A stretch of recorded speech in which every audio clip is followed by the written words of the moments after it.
Hey, Adam here with a simple and fast review of the POLIXEL Double Heads Touch-Up Pen. We're going to open it up, show you what it looks like, test it out on a vehicle, and of course let you know whether or not it's worth buying. So as you get the package open, just be aware that when you do open it, there may be a scent of paint that has come through. Just be aware of that.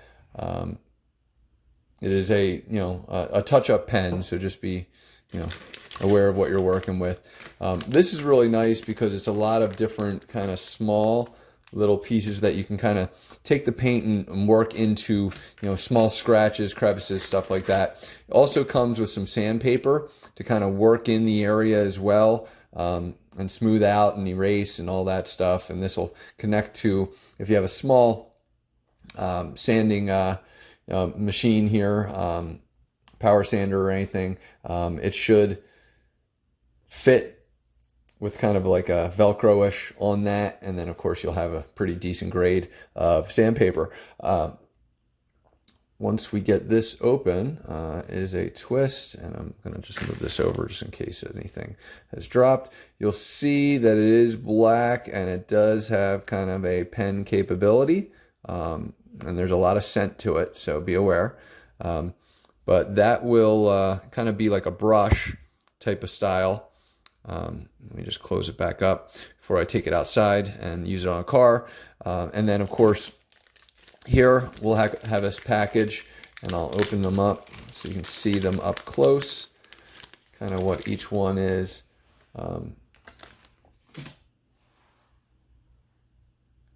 you can see this. It's almost like a small Q-tip style to kind of clean up areas and help move the paint into the proper positions. So again, this will kind of work really nicely for what I'm looking to accomplish here.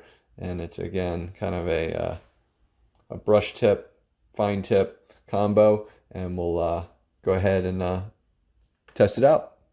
All right, so one thing I definitely recommend is make sure you have a paper towel and or gloves optionally.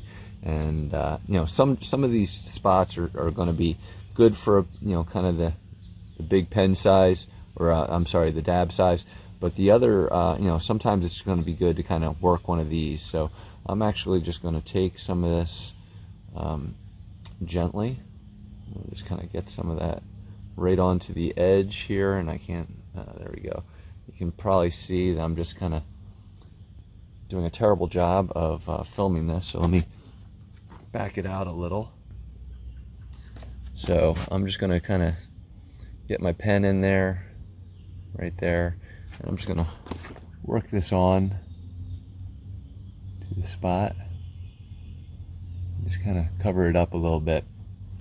Now, at the end, I can just throw this out, I can use it again, whatever you choose to do.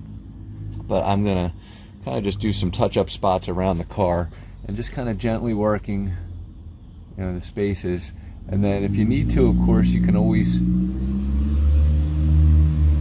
kind of just sand that down and then use this as more of a painter. For me, what I'm also going to do is kind of utilize this to dab away kind of some of the extra spots. And then we're going to sand a little bit as well. So I'll show you what it looks like when we're all done. So it'll never be quite perfect, but next to my fingernail over here is the spot, and it's much better, especially if you're taking a quick look. So to me, this kind of stuff is definitely worth buying. Again, try and be careful like that when you're wiping stuff away, that you don't spread the paint or anything, but definitely worth it. So hopefully this review helped, and thanks for watching.